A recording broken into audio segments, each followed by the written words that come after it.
항쟁위 기관차 7월호 전쟁과 혁명 중 정세. 민중민주당 철야 시위 중단 국가보안법 철폐. 안학섭 선생 송환. 7월 17일 서울경찰청 안보수사관은 한 명이 민중민주당 전 대표에 대한 신체수색과 민중민주당 사무실 등에 대한 압수수색을 벌였다. 2024년 8월 30일 민중민주당 당원들에 대한 국가보안법 위반 혐의로 민중민주당 당사 등을 압수수색한 뒤 두 번째다.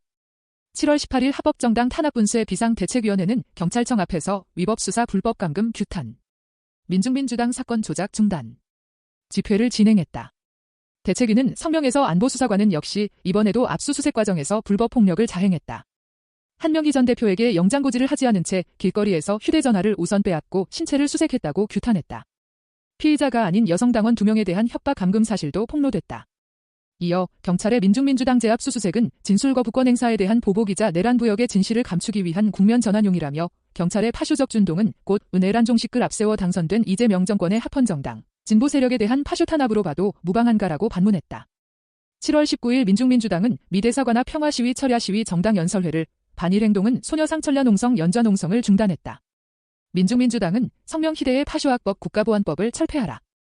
에서 경찰청과 안보수사과의 파쇼 탄압에 맞서 전면투쟁을 선포한다.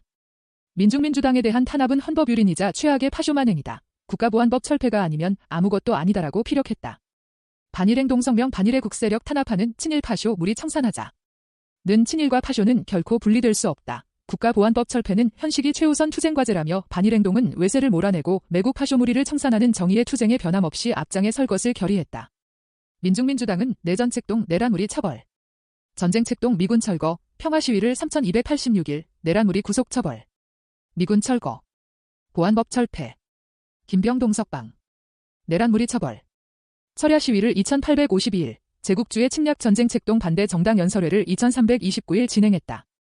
반일행동은 친일침 미네란 무리 청산, 미일 동아시아 전쟁책동 분쇄, 소녀상 농성을 3490일, 친일그 구세력의 소녀상 테러에 맞선 연좌 농성을 1853일 전개했다. 7월 18일 19일 안학섭 선생 송환 추진단의 안학섭 선생 송환을 촉구하는 기자회견 집회가 각각 진행됐다. 43년 옥살이 생존 비전향 세계 최장기수 안학섭 선생 송환하라.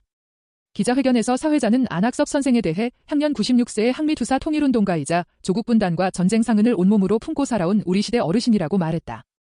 이적 민통선 평화교사 담임 목사는 안학섭 선생이 조국으로 돌아갈 기회가 있었다. 그러나 남쪽이 아직도 미군에 의해 점령된 땅이므로 나는 일신상 편하기 위해 조국으로 돌아가는 것은 안 된다고 하시면서 거부하셨다. 남쪽 조국은 전쟁 연습 때만 되면 경찰들을 집에 보내 감시 감독하고 사회안전법으로 감독하고 서명을 강요했다.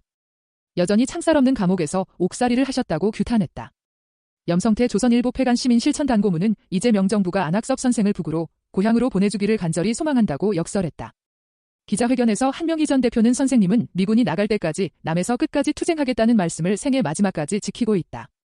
투쟁하다가 쓰러져 죽는 것이 영광이라고 늘 말씀하셨지만 우리는 선생님을 그렇게 보내드리고 싶지 않다고 피력했다. 기자회견문 생존 비전향 세계 최장기수 안학섭 선생의 송환을 촉구한다. 에서 참가자들은 이재명 정권을 향해 즉각 생존 세계 최장기수의 북송 문제를 인도적 차원에서 검토하고 가장 빠르게 실질적인 협의에 나설 것 전쟁포로로서 제네바 협약에 의거해 제3국이 아닌 판문점을 통한 송환을 추진할 것을 촉구했다. 7월 19일 통일운동가 안학섭 선생 송환, 자주통일 실현, 보안법 철폐, 집회가 서울정부청사 앞에서 진행됐다. 참가자들은 성명 비전향 세계 최장기수 안학섭 선생을 하루빨리 송환하라 의를 발표했다.